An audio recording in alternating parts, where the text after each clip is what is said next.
Hoi hoi, mateys. You've got virtue for another clip. And what we're going to do is explore the plastic version of the Titanic. Well, it's a half a version with the big plastic iceberg, which is the Titanic Museum in Branson, Missouri. I'm going to talk about Ghost Adventures and their investigation there, which is probably one of the funniest things I've seen in a damn long time. These guys are not even trying to hide it anymore. They're not trying to hide the fakery. It's so amusing. Now, just quickly before we go on, why am I on this website and not showing a clip is because, again, if you haven't seen my other clips, Ghost Adventures block everything. They block all their images and their video, and you can't use them. You can use them in other parts of the world, but not in the US. And I don't like any of my videos being restricted anywhere. I've also heard, and I've had other YouTubers, I've definitely had one say to me that they came after him for money for using a couple of clips when he did a critique. I don't know how true that is, but I don't want all this bullshit. I did think I'd got around it. There's probably an ISP way I can get around it, but I don't have the time, nor do I have the patience to do that at the moment. So I'm just going to go on their Titanic Museum, and you can look at that while I talk about what they do. This is one of the funniest things I've ever seen with them doing an investigation. They used to be reasonable. And it's such a shame because the Titanic Museum, if I was in Branson, I'd go and see it because it looks it looks really interesting. It'd be great for kids. It's got tons of educational stuff. It's really quite good. But, you know, guys, I think you're better than this. This, to me, reeks of a cheap ploy for for advertising. Now, I just in case there's any Travel Channel lawyers listening, I don't know this. I have no proof of this, but I honestly believe these guys are getting kickbacks. They're getting paid to go and do these investigations by places like museums, because this is just too set up. There are two museums involved with this. There's the Titanic and then there's the Toy Museum. So what we're going to talk about, basically, I'm going to treat this like a podcast. I'm just going to talk about it. I've put the link down below and you can go and have a watch of it because it is pathetic. It really is. There's a whole bunch of stuff that they go through that they have given in. They've gone from being investigators to just spitting out pap is all they're doing. These guys don't seem to care anymore. There's all of this half-assed crap and all of this drama all the time. None of it is being validated, and that's what they've lost, is that they used to actually validate quite a lot of stuff, but not anymore. They don't validate anything. They don't look for it. It's just high drama. So to pipe you aboard, which I would have, because apparently that's what you do when you got to go up is it the gangplank? I don't know. I might be becoming confused with pirates here because I don't know much about boats. Let me entice you up the large flat thing that gets you on the boat. And let's go and explore Ghost Adventures and their incredibly faked insights and obvious ads for two probably perfectly lovely museums in Branson. Okay, the first thing that happens when you go into this is they're babbling. You know, there's talk about the staff they're here seeing people cry and people are sobbing, and that's because 1,500 people fucking died. And a lot of people become quite emotional when they actually confront the objects that these people owned and these people are dead. It doesn't mean there's a fucking ghost. But of course, to Zach it does. God's sake. And there's a whole lot of other stuff, you know, it's just crap. Where it starts to get really set up is they come into a room and Zach gets, I've got the spirit.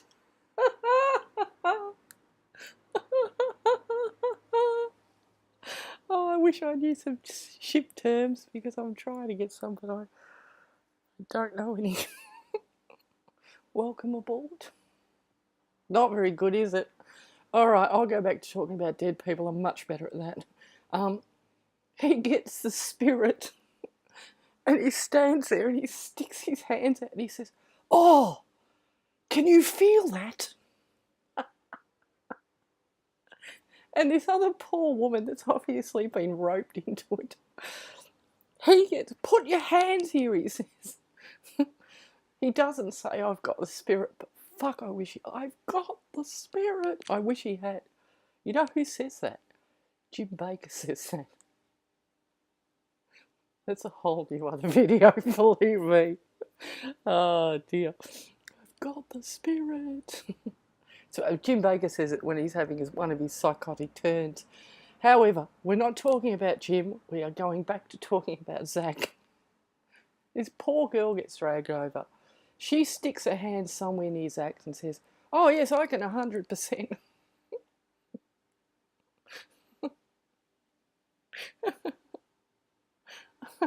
I can 100% feel this too. And you can just feel her boss in the background glaring her down. Go along with it. I don't know if there's any lawyers, Travel Channel lawyers, if that actually happened. I made that bit up in case I get my arse sued. I doubt it. I'm too little, I'm too insignificant to worry about. So then they call in this other poor girl called Jamie, and Jamie just looks uncomfortable. And she gets to chuck her hands in, "I got the spirit." Which again, I want to express again, that's Jim Baker, not Zach. He doesn't say, "I've got the spirit."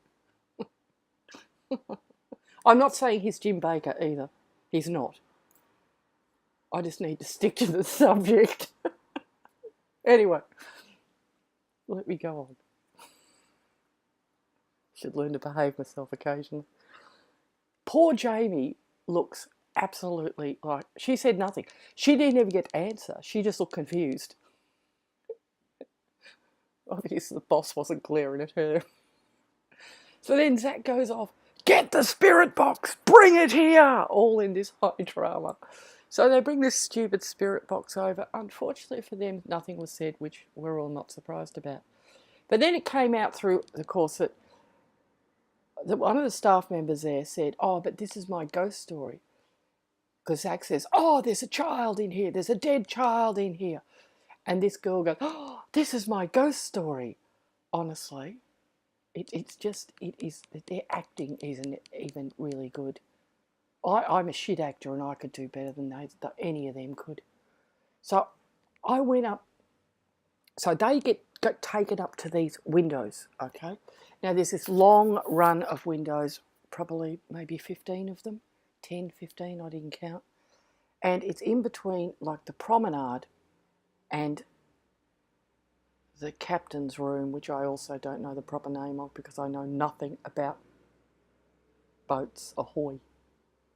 That's all I know is ahoy. Hoy hoy mateys. That's it. Okay. This young girl says, "We clean the windows every night, both sides, before we go home, after everyone's left." And she said that she was cleaning the windows one night and she came around to start cleaning the inside of them and saw 2 child hand marks on it. Now she said, "Oh, well, I didn't know. No, I had not seen them. I tried to clean them off. But when I tried to clean them off, I realised it was the other side of the window that they were on." And she said, "I'd already cleaned that." Zach's in his element. We've proven that a child was here. And that's basically all he really did to this ghost story. So This bit is just incredible. I mean, the whole thing, you got to look at it. She seems like a perfectly nice staff member, but she could have been just a shit window cleaner. For fuck's sake.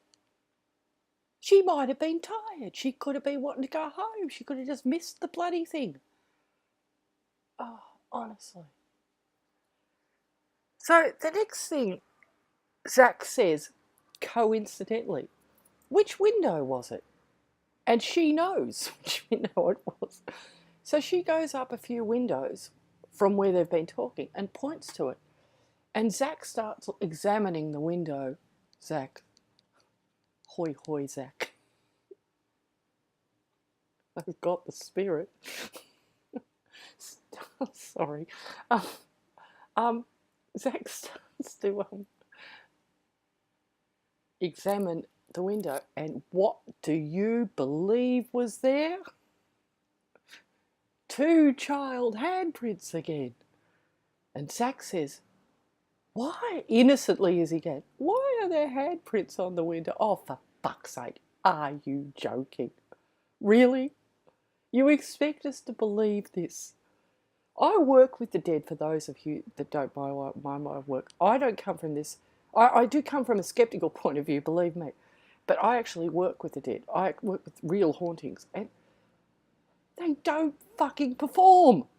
They're the most inconvenient things you ever have to deal with. When you want them there, they're not there. And when you don't want them there, they're there. It's chaos. It's a chaotic world, the dead world. It's not something that's going to perform for your cameras. But when you look at the handprints as well, if you watch it, you'll see. I don't know what you guys, what your opinions are, but to me, they're not child handprints. They are the handprints of a woman, not a child. They're too big. So the biggest problem I have, again, is the size of the handprints. And also, when you have a look at them, you can actually see a fingerprint. The ghosts don't have fingerprints, Zach. They don't have any bodies anymore. There's nothing there to make a fingerprint with. Never have I ever seen anyone that I thought that these people had some sort of integrity. They've just lost it. So, which is the next leap that he makes? The next leap he makes, starboard. Is that right? Something like that. Means one side of the boat. Sorry, I should have looked up some boating terms. I was going to theme this, but it's not working out for me. The next thing he does is straight away you get the segue into the next museum. The only way to get this child to talk to us, the only way to get this child to communicate with us when we investigate, is to go and buy some toys. All right, I'm leaving it there. Let's move on and we'll get on to the toy museum because it's even funnier. Okay, I'm on the toy museum website. Now this is their second ad, and this is even funnier. And again, well worth watching the video for this rather uncanny yet set up scene in it. So you've got Zach, and it's good this clip too, because I'm not going to torture you anymore with bad boating, incorrect stuff, because there isn't any theming, thank God, for toys. None that I know of. And I'm not going to make any up either. So here we go.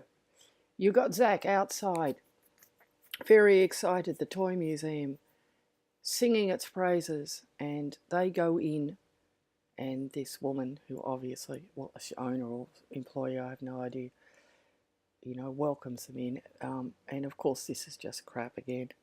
They walk in and say, oh, do you believe in ghosts? And of course she does, because she probably paid them to come. Probably. Travel Channel. Allegedly. Maybe. Travel Channel lawyers before I get them on my back.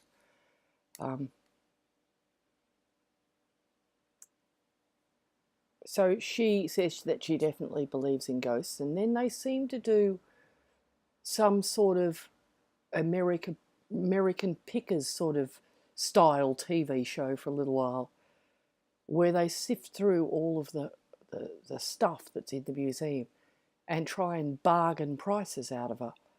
It really does get quite bizarre. But I mean, the toy museum, when you have a look at it, it's actually really cool. There's amazing stuff in there. And of course, this woman won't budge and she won't sell anything, and Zach's getting frustrated. It really does get ridiculous. It's like, have we swapped shows? I don't know if American Pickers is part of the Travel Channel. It might be, I'm not sure. But that's what they seem to be doing, is this American Pickers style segment.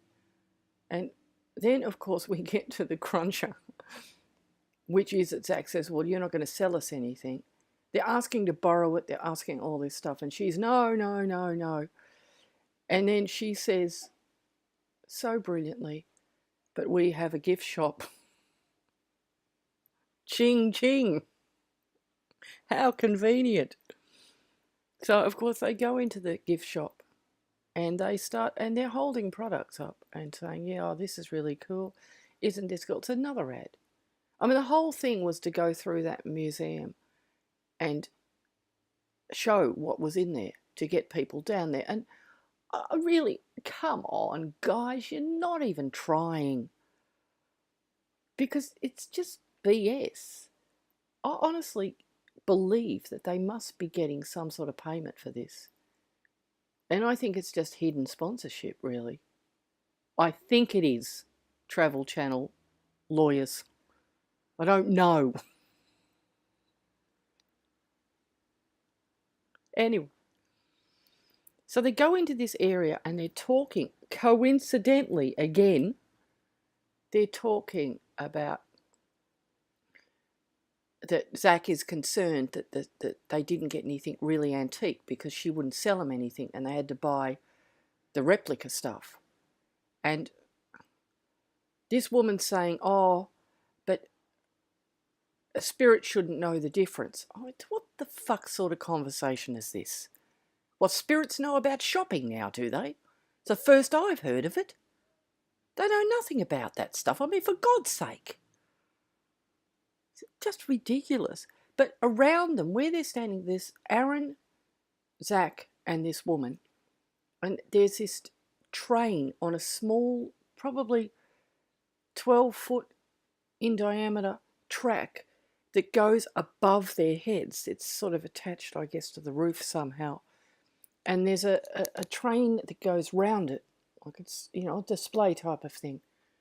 And just as this woman says this, oh, well, you know, they don't know the difference. The train derails. It doesn't fall off, it just derails. Aaron stands up and, oh, look at this. Look at this. And he's excited straight away. Zach straight away says to this woman, oh, have you ever had that happen before? And she said, no.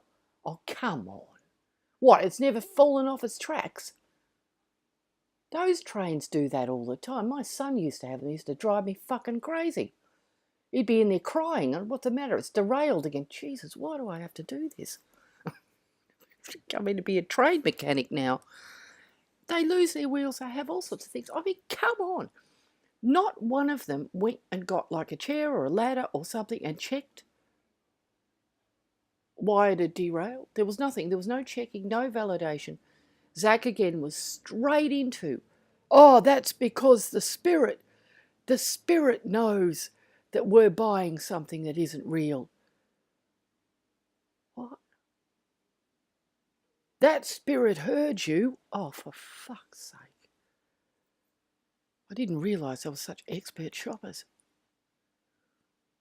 Honestly. Anyway, they go back, long story short, because the rest of it gets a bit dull. They go back, do this stupid investigation. They get nothing really conclusive. They got a whole bunch of toys chucked everywhere. More advertising. They get a double advertisement then. They get back onto the Titanic and they get the toy museum in the one shot. But You know, just flipping back quickly to the shot with the train coming off. The thing that made me so suspicious is the train derailed right in the centre of the shot. Like it couldn't, if you said direct that train to derail, it would have been perfect. All of them were in camera shot at the time. And it was just too set up. It's too convenient and it's bullshit, and there was no checking. If I'd actually been in that museum and that happened to me, I would have said, look, someone should get up and have a look, because there's probably something, you know, the wheel fell off or something, or the track's buckled, or there's dust on it, or there's, you know, a rat ran into it or something. I don't know. I know it's something. There would have been a logical explanation for it, I have no doubt. But this is what I mean. I think that was obviously set up as well, because I find it really difficult to not have the opinion that they're getting kickbacks for this, and that these places are actually doing paying them, because it's just all too convenient now. And I think they've lost a lot of integrity. And as I said, I think in the last clip I did about the 2-hour ad for the Museum of Madness episode, if they want to have an entertainment show, that's fine. But don't lie about it, because it's my opinion that they are actually lying about this. I don't believe them. And from someone that experiences the dead, as I do when I work hauntings myself, they're just not like that. It doesn't happen like this. It's just not like that. And he's not got the ability to do, like, really. If I with all the spiritual help I have, because I have such a spiritual team, especially when I work with the dead, I work with the GA Loa, which are voodoo gods, and they're experts in the dead, and they help me out with them. And I couldn't do what I do without them. I mean, as far as I know, he has nothing like that. I mean, what the fuck? He's got no spiritual backing. He's got no spiritual knowledge. And yet he seems to be able to come up with this stuff that is credible, he says. And because he was crying through this whole episode, we have conclusive evidence. I thought, it's not conclusive evidence. You know, handprints on a window. A crew member just could have gone up and gone bang, bang, and there's 2 handprints on the window. Come on. Nobody checked. Nobody looked around. How many other people were there when it was being filmed? No skeptics again. Nothing. I mean, I think if they want to get their credibility back, I would like to get a couple of really legitimate skeptics in and to oversee the whole lot. Because this is just BS. Anyway, I think that's all I want to say, so I'll leave it there. I hope you found it enlightening. I do apologise for my boating references. And anyone that does boating, I'm sorry. I should have looked them up online before I started. I'll learn from that next time. Anyway, I hope you enjoyed that. And I'll see you on another clip.